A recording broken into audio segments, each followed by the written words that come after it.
Dans la suite, nous passons à la discussion de la motion tendant à opposer l'exception d'irrecevabilité sur la proposition de loi. C'est une motion déposée par M. Patrick Kanner et les membres du groupe socialiste et républicain. Et pour défendre cette motion, pour 10 minutes, la parole est à Mme Sylvie Robert.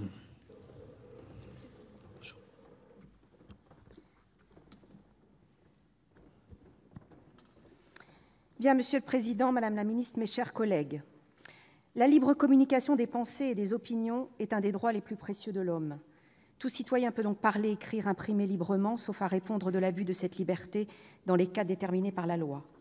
C'est par ces mots que la Déclaration des droits de l'homme et du citoyen de 1789 programme solennellement la liberté d'opinion et d'expression.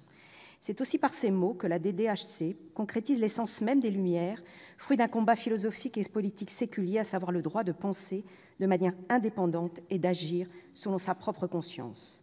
Mais dès l'origine, la liberté d'expression n'est pas définie comme un droit absolu, fidèlement à la lettre de l'article 4 de cette même CDHC. La liberté consiste à pouvoir faire tout ce qui n'y nuit pas à autrui. Il s'ensuit qu'en cas d'abus ou d'atteinte avérée à l'ordre public ou à l'encontre d'un tiers, chacun peut être amené à répondre de ses propos.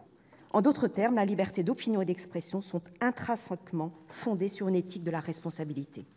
C'est ainsi que l'ensemble de notre droit positif interne repose sur cet équilibre entre reconnaissance, consécration de la liberté d'expression et répression de ses abus. Nous sommes donc éloignés d'une logique de sacralisation extrême qui prédomine dans certains États, notamment aux États-Unis. C'est pourquoi, Madame la Ministre, nous, sénateurs socialistes et républicains, avons décidé de déposer une motion visant à opposer l'exception d'irrecevabilité à la présente proposition de loi. Nous estimons en effet qu'elle rompt en de multiples endroits l'équilibre précédemment mentionné et qu'en ce sens, un certain nombre de dispositions apparaissent contraires à des principes pourtant constitutionnellement garantis. Premièrement, plusieurs mesures de cette PPL s'avèrent manifestement une entrave disproportionnée à la liberté d'expression et à la liberté d'information. Ici, il convient de rappeler que le Conseil constitutionnel a souligné, selon une jurisprudence constante, que la liberté d'expression et de communication est d'autant plus précieuse que son exercice est une condition de la démocratie et l'une des garanties du respect des autres droits et libertés. Par conséquent, elle est une forme de droit premier, à la fois individuel et collectif, qui conditionne la nature d'un régime politique, caractérise son degré démocratique et assure l'effectivité d'autres droits dérivés, ou tout du moins de droits dont l'exercice dépend de celui de la liberté d'expression et de communication, à l'image de la liberté de la presse. Elle est donc un droit éminemment ordonnateur. Or, la définition de la fausse information proposée au sein de l'article 1er semble peu aboutie.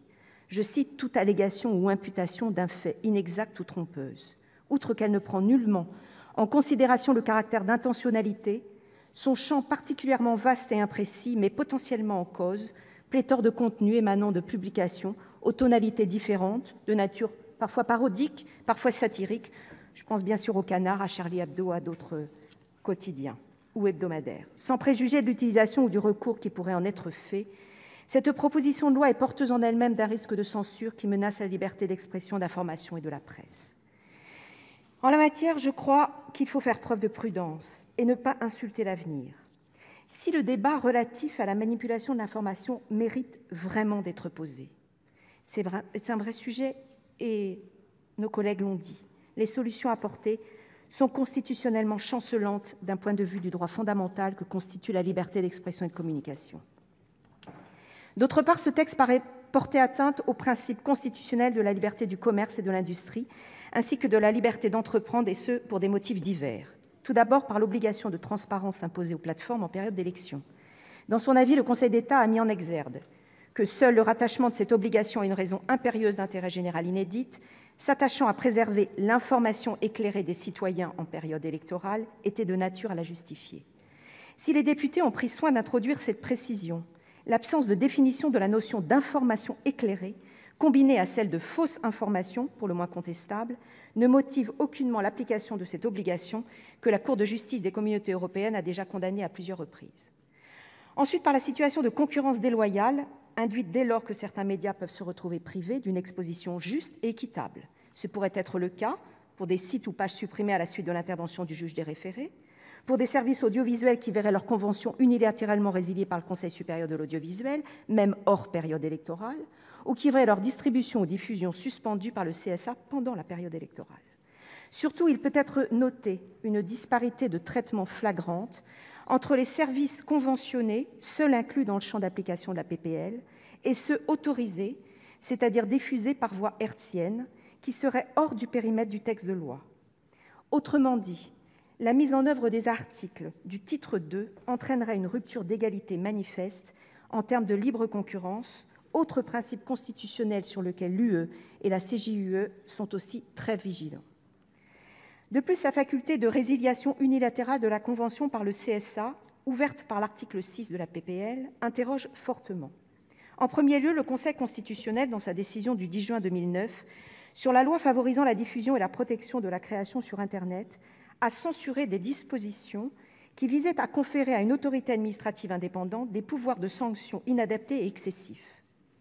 Postulant qu'une AI n'est pas une juridiction, que les pouvoirs de sanction octroyés par le projet de loi peuvent conduire à restreindre le droit de s'exprimer et de communiquer librement, le Conseil conclut qu'eu égard à la nature de la liberté garantie par l'article 11 de la Déclaration de 1789, le législateur ne pouvait, quelles que soient les garanties encadrant le prononcé des sanctions, confier de tels pouvoirs à une autorité administrative. Partant, le parallèle est évident avec la présente PPL, que ce soit au niveau de la liberté concernée ou du pouvoir de sanction conféré au CSA. De surcroît, dans son avis, le Conseil d'État a mis en lumière que le fait de sanctionner une personne morale en raison des seuls agissements commis par d'autres personnes morales qui peuvent être sans lien direct avec elle, ce serait par exemple le cas des filières de l'actionnaire de la société, apparaît difficilement conciliable avec les principes constitutionnels de responsabilité personnelle et de proportionnalité des peines garantis par les articles 8 et 9 de la Déclaration de 1789. En d'autres points, enfin, juridiquement douteux et singulièrement flous, laissent à penser qu'en tant que législateur, nous faisons preuve d'incompétence négative. En effet, le Conseil constitutionnel est attentif à ce que le législateur ne reporte pas sur une autorité administrative ou sur une autorité juridictionnelle le soin de fixer des règles ou des principes dont la détermination n'a été confiée qu'à la loi en vertu de l'article 34 de la Constitution. À cet égard, cet article a été élargi au secteur des médias lors de la réforme de 2008, grâce à un amendement des sénateurs socialistes, dont notre collègue David Assouline était le premier signataire. Désormais, le législateur a compétence pour établir les règles afférentes à la liberté, le pluralisme et l'indépendance des médias. Par ailleurs, l'incompétence négative est caractérisée quand le législateur élabore une loi trop imprécise ou ambiguë, ou qu'il renvoie au pouvoir réglementaire de façon trop générale ou imprécise. Or, comme il a été démontré précédemment, le cœur même de ce texte, à savoir la définition de la fausse information, est explicitement imprécis, étant à mettre dans la difficulté le juge qui devrait l'interpréter. Aussi, étant donné cette imprécision générale et constante, de nombreux contentieux risquent d'éclore et beaucoup d'inconnus demeurent. Comment le juge des référés pourrait se prononcer sur des faits de nature à influencer un scrutin non encore avenu? Comment effectuer un contrôle a priori sur un événement dont l'aboutissement est par définition incertain? Que signifie précisément et concrètement un service audiovisuel sous influence d'un État étranger? En l'état, cette notion juridique est inexistante dans notre droit positif. Il eût été primordial de l'encadrer et de déterminer des critères qui permettent de l'appréhender. Malheureusement, il n'en est rien, et le risque d'incompétence négative est bel et bien réel. En conclusion, mes chers collègues, j'aimerais seulement insister sur le danger qu'il y a à légiférer sans prendre le temps sur un sujet aussi épineux, aussi complexe juridiquement et aux implications si multiples. Pour agir avec prudence, il faut savoir écouter, disait Sophocle. Les doutes, pour ne pas dire la perplexité, et on l'a entendu chez mes collègues précédents, sont unanimement partagés sur les bancs de cette Assemblée. J'espère, Madame la Ministre, que vous saurez nous écouter, à un moment où, une nouvelle fois, les médias, la liberté de la presse, ainsi que la liberté d'information et d'expression qui leur sont consubstantiellement, sont fragilisées, voire même attaquées.